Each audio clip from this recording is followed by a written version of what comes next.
এই সংসারে যে ব্যক্তিই হোক না কেন, প্রত্যেক ব্যক্তির জীবনে সমস্যা অবশ্যই আসে। এমন কিছু মানুষ আছেন, যদি তাদেরকে জিজ্ঞেস করেন যে এমনটা ঠিক কেন হলো, তাহলে পুরো দোষটা তারা নিজেদের পরিস্থিতির ওপর ন্যস্ত করেন। যে আমি তো এমন একটা পরিস্থিতিতে ছিলাম, আমি কিভাবে কিছু করতাম, আমার কাছে আর কোনো বিকল্পই ছিল না। চলুন কথা বলা যাক মহাভারত নিয়ে। ভীষ্ম পিতামহ, ওনাকে জিজ্ঞেস করা হলো আপনি এরকম প্রতিজ্ঞা কেন করলেন। উনি বললেন যে আমি পরিস্থিতির অধীন হয়ে পড়েছিলাম, সেই জন্য। এই প্রশ্নটাই যখন অর্জুনকে করা হলো, তখন অন্য একটি দিক প্রস্ফুটিত হলো। অর্জুন নিজের পরিস্থিতির কারণে জীবনে কখনোই বাধা পড়েননি। তিনি সিদ্ধান্ত নিয়েছিলেন সংঘর্ষ করার, সংসারের নিয়মের বিরুদ্ধাচারণ করার। এই সংসারে আপনি যা কিছুই হয়ে উঠতে পারেন, তার সমগ্র শ্রেয় শুধুমাত্র আপনার পরিস্থিতির ওপর চাপিয়ে দেওয়া যায় না।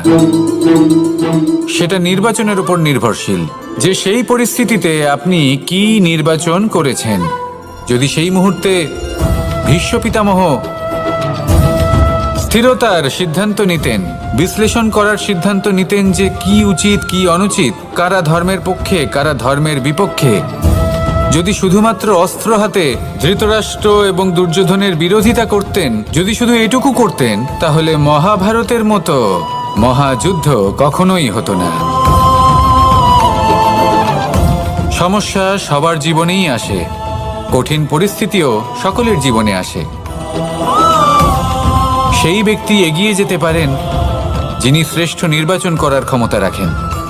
তাহলে সেটাই করুন, আর আমার সাথে ভালোবেসে বলুন রাধা রাধা। রাধা কখনো কখনো আমার জন্য বড়ই সুগন্ধি আতর নিয়ে আসে, পারিজাত ফুলের মালা নিয়ে আসে আমার প্রসাধন করবে বলে, এবং আমার সব থেকে বেশি প্রিয় মাখন নিজে হাতে বানিয়ে আনে আমাকে নিজে হাতে খাইয়ে দেবে বলে, সবকিছু আমাকে প্রসন্ন করবে বলে।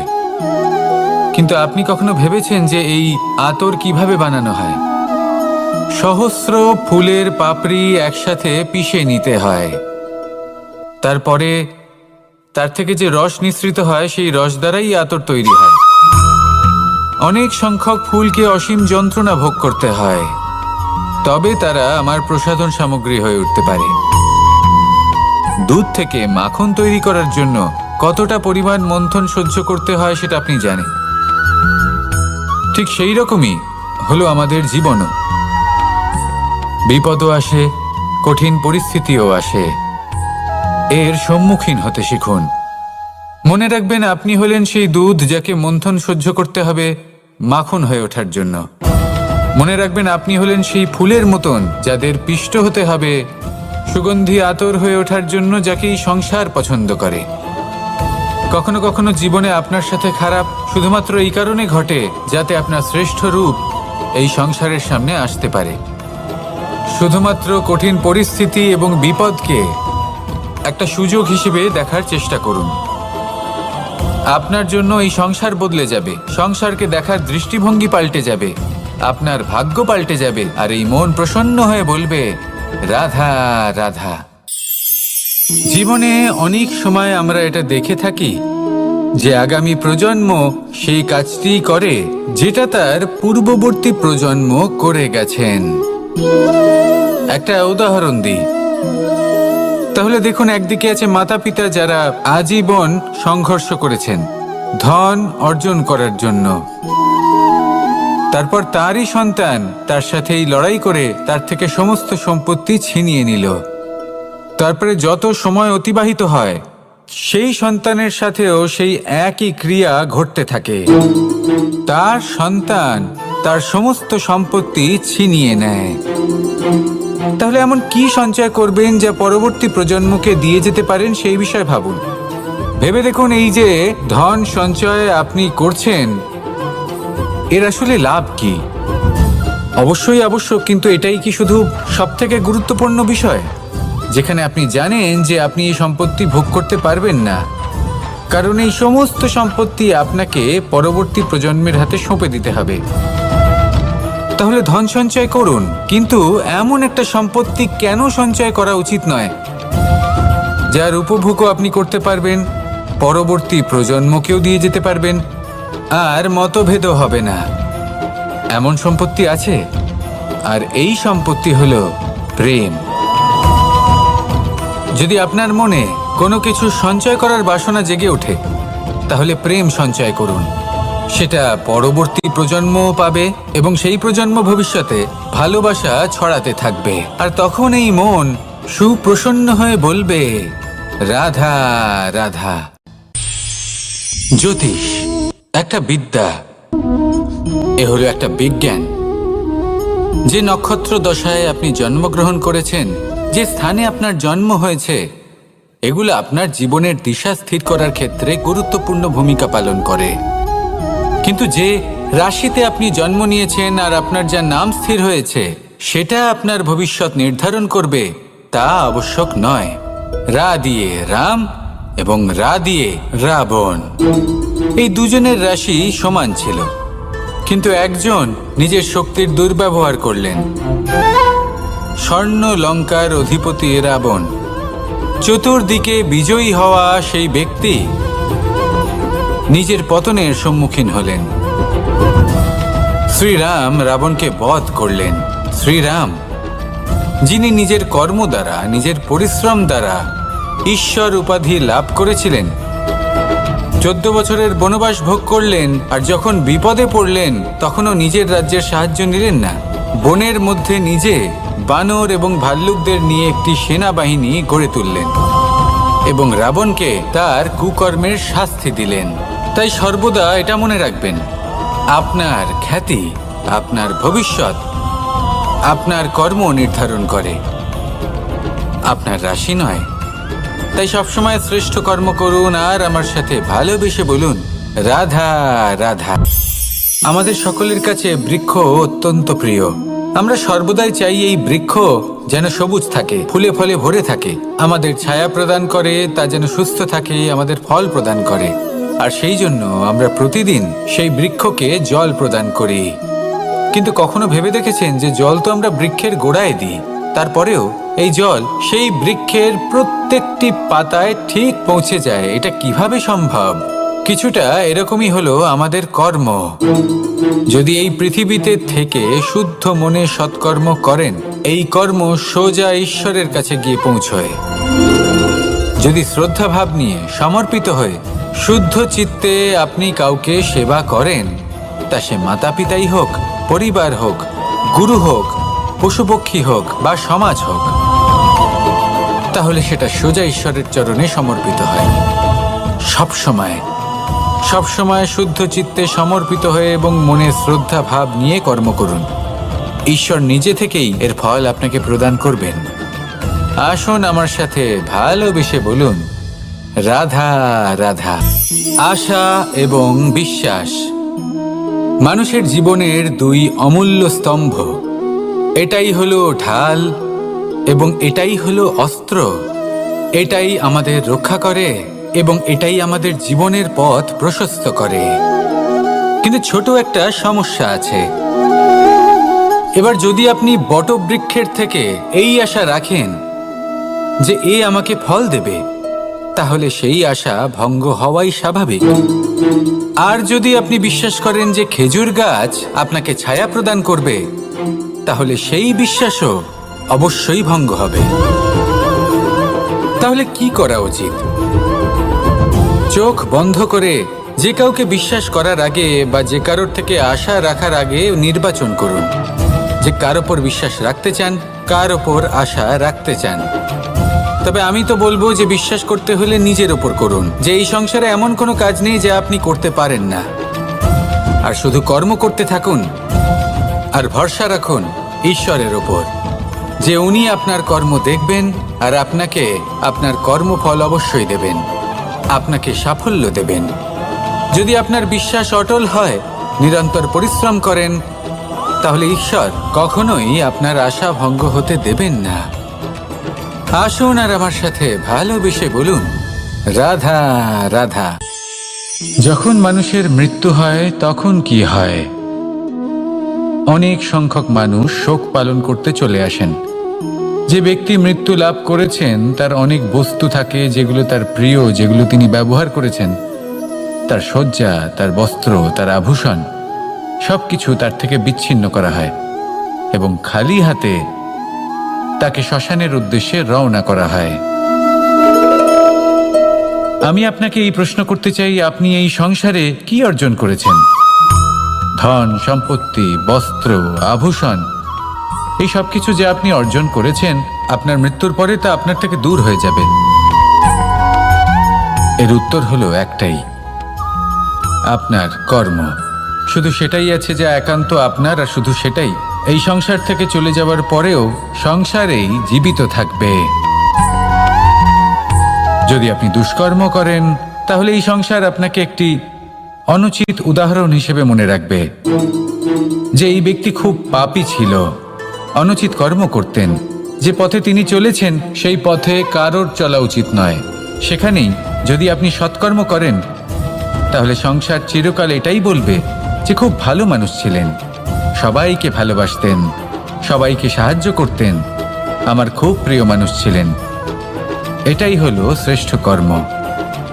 সেই জন্য জীবনে শুধুমাত্র ধন সম্পত্তি আভূষণ এই সব অর্জন করতে গিয়ে নিজের মনোনিবেশ করবেন না। শ্রেষ্ঠ কর্ম করুন। সংসার থেকে চলে যাওয়ার পরেও এই কর্মই এই সংসারে আপনাকে জীবিত রাখবে। আসুন আমার সাথে ভালোবেসে বলুন, রাধা রাধা। ভয় হলো মানুষের জীবনে এমন একটি আবেগ যেটা না থাকলেও মঙ্গল, আর থাকাটাও প্রয়োজনীয়। এই ভয় মাঝে মাঝে মানুষকে কোনো কর্ম করা থেকে বাধা দেয়, আবার কখনো মানুষকে এই ভয়ই কোনো কর্ম করতে প্রেরণা প্রদান করে। এবার যেমন মৃত্যুর পর আমরা স্বর্গলাভ করব নাকি নরক বাস করব, সেই বিচারটা ভয় হিসেবে মানুষের মনে ঘর করতে থাকে। আর এই ভয়ের বিষয়ে মানুষ এতটাই ভাবে যে নিজের জীবনের লক্ষ্য, উদ্দেশ্য, রীতি এই সব কিছুর বিষয়ে ভুলে যায়। দেখতে গেলে মৃত্যুর পরে কি হবে সেটা আমাদের মধ্যে কেউ জানে না, সেটা তো মৃত্যুর পরেই আমরা জানতে পারব। কিন্তু এই মৃত্যু পর্যন্ত নিজের জীবনের সারথি হলেন আপনি নিজেই, তাই না? আপনি চাইলে এই জীবনকে স্বর্গও করতে পারেন, আবার নরকেও পরিণত করতে পারেন। নির্ভর করছে আপনার কর্মের ওপর আর আপনার আপনজনের ওপর। আপনি যাদের আপন বলে মনে করেন, অনেক সময় যাদের আপনি বন্ধু বলে মনে করেন, কথায় আছে যে প্রকৃত বন্ধুর মধ্যে ঈশ্বর বসবাস করেন। এই বন্ধু আপনাকে হয় পথ থেকে সরিয়ে দেবে বা উচিত পথে নিয়ে আসবে। এরাই আপনার জীবনকে স্বর্গ করে তুলতে পারে বা আপনাকে নরক পথেও টেনে নিয়ে যেতে পারে। তাই জীবনে নিজের কর্মের বিষয়ে আর নিজের সঙ্গের বিষয়ে ভাবুন, সতর্ক হয়ে এগোন, আর আমার সাথে ভালোবেসে বলুন, রাধা রাধা। লোভ এবং ক্রোধ এই দুইয়ের মধ্যে সম্পর্ক খুব গভীর। এবার আপনি বলতে পারেন যে এটা আমি কি বলছি, একটু বোঝার চেষ্টা করুন। জীবনে যখনই আমরা কোনো বস্তু লাভ করতে চেষ্টা করি, তার বাসনা পোষণ করি, আর যখন সেই বস্তু আমাদের কাছে আসে আমরা চাই যে এটা আমাদের সাথেই থাকুক, আমরা সেটা সংরক্ষণ করে রাখার চেষ্টা করি। লোভের জন্ম হয়, আর যখন তাকে সংগ্রহ করে নিজের কাছে ধরে রাখতে পারি না, যখন সেই বস্তু আমাদের থেকে দূরে চলে যায়, তখন সেই লোভ ক্রোধে পরিবর্তিত হয়ে যায়। এবার এই ক্রোধ কি করে? এই ক্রোধ আপনার মনে ভয় উৎপন্ন করবে, কিছু সন্দেহ উৎপন্ন করবে, মনে হবে যে যেন আমি সেই বস্তুর যোগ্যই ছিলাম না, আমার চেষ্টায় কোনো ত্রুটি ছিল, আমি কোনো অনুচিত কিছু করেছি। আর এই যে ভ্রম, সেটা আস্তে আস্তে আপনার মনকে ব্যাকুল করে তুলবে, আর এই ব্যাকুল মন আস্তে আস্তে আপনার যুক্তিতর্কের ক্ষমতাকে নাশ করে দেবে। তর্ক বিতর্কের শক্তি অর্থাৎ বিবেক। আর যখন আপনি নিজের বিবেক হারাবেন, তখন এমন মনে হবে যেন আপনি নিজের জীবন নষ্ট করেছেন। এর অর্থ এটা নয় যে জীবনে কামনা করবেন না, ইচ্ছে পোষণ করবেন না, অবশ্যই ইচ্ছে পোষণ করুন আর যা কিছু লাভ করতে চান তা অর্জন করুন, কিন্তু তার প্রতি মনে লোভ জন্মাতে দেবেন না। সেটা অনুচিত ব্যাপার। একবার যদি লোভ জাগ্রত হয় তাহলে সেটা আপনাকে আপনার পতনের দিকে নিয়ে যাবে। তাহলে লোভকে নিজের থেকে দূরে রাখুন, ক্রোধও আপনার থেকে দূরে থাকবে। আসুন আমার সাথে ভালোবেসে বলুন, রাধা রাধা। কখনো কখনো আমরা অনেক কিছু ভাবি, তারপর দুঃখী হয়ে যাই যে এত কিছু ভাবা সত্ত্বেও আমরা যে কর্ম করতে চেয়েছিলাম সেটা করতেই পারলাম না, যে লক্ষ্যটা আমরা লাভ করতে চাইছিলাম সেটা করতেই পারলাম না। আমরা সংসারের সামনে এটা ঘোষণা করে ফেলি, কথা দিয়ে ফেলি যে এই কর্ম আমি করে দেখাবো, এই সাফল্য আমি প্রাপ্ত করেই ছাড়ব, কিন্তু করতেই পারি না। তার কারণটা কি? চেতনা, আমাদের একাগ্রতা। আমরা একাগ্র হয়ে পড়ি এই সংসারকে কিছু প্রমাণ করে দেখানোর জন্য, যেখানে আমাদের একাগ্রচিত্ত হওয়া উচিত নিজেদের কর্মের ওপর। কোনো বস্তু বা কোনো সাফল্যের কামনা করা, তার জন্য পরিকল্পনা করা, তার জন্য কর্ম করা আর তা প্রাপ্ত করা, এটা আমাদের কর্তব্য। আর আমাদের মনোযোগ শুধু সেদিকেই কেন্দ্রীভূত হওয়া প্রয়োজনীয়। এই সংসারকে বলার কোনো প্রয়োজন নেই। একবার যদি আপনি কর্ম করে দেখান তাহলে সংসার এমনিও দেখতে পাবে। সেই জন্য প্রতিশ্রুতি দেবার পরিবর্তে দৃঢ় সংকল্প করে অগ্রসর হতে থাকুন। শুধু ভাবার বদলে কর্ম করতে শিখুন, আর বলার পরিবর্তে সেটা করে দেখাতে শিখুন। একবার সাফল্য লাভ করুন, তারপর এই সংসারকে বলবেন যে এটা আমি ভেবেছিলাম আর সেটাই আমি করে দেখিয়েছি। কর্ম করুন আর আসুন আমার সাথে ভালোবেসে বলুন, রাধা রাধা। কখনো কখনো আমাদের নিজেদের ভাবনা চিন্তাই জীবনের পথে অগ্রসর হতে বাধা দেয়। আমাদের চিন্তা ভাবনা আমাদের সীমাবদ্ধ করে দেয়।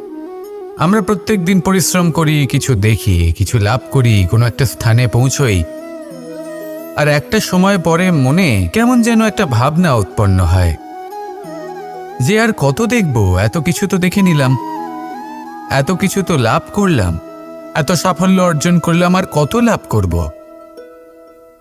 আর সেখানে আমরা থেমে যাই। এটা হয় আমাদের ভাবনার সীমাবদ্ধতার জন্য। কিন্তু যদি জীবনের কথা বলি, জীবন যদি আপনাকে সেই স্থানে পৌঁছে দেয় তাহলে তার পরবর্তী পথটাও জীবন আপনাকে নিশ্চিত রূপেই দেখাবে। প্রয়োজনটা হলো সেই পথটা দেখার এবং সেই পথে অগ্রসর হওয়ার।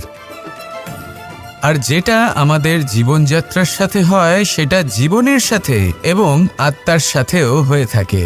আমরা জীবনে প্রগতি লাভ করি, বিকাশ লাভ করি, কিন্তু একটা সময় পরে আমরা থেমে যাই। আমাদের সেটাই করলে চলবে না। এই জীবনযাত্রা, প্রগতি, বিকাশ, এই সব কিছুর সমাপ্তি তখনই সম্ভব যখন জীবন সমাপ্ত হবে। তাই নিজেকে বাধা দেবেন না, নিজের জীবনের উদ্দেশ্যকে সীমিত করবেন না। সামনে অগ্রসর হতে থাকুন আর আমার সাথে ভালোবেসে বলুন, রাধা রাধা। আমরা সবাই প্রত্যেক দিন পরিশ্রম করি, কিন্তু আমাদের মনে কখনো না কখনো এই প্রশ্ন অবশ্যই আসে যে সবসময় জীবনে অগ্রসর হওয়ার জন্য সেই পথেই কি চলা উচিত যেটা পূর্ণরূপে সুরক্ষিত, নাকি এমন পথেও চলা উচিত যে পথে একটু সংকটও আসতে পারে। এবার আমি আপনাদের বলবো যে বিকাশ কিভাবে হয়। ছোট্ট একটা উদাহরণ দিই বিকাশের।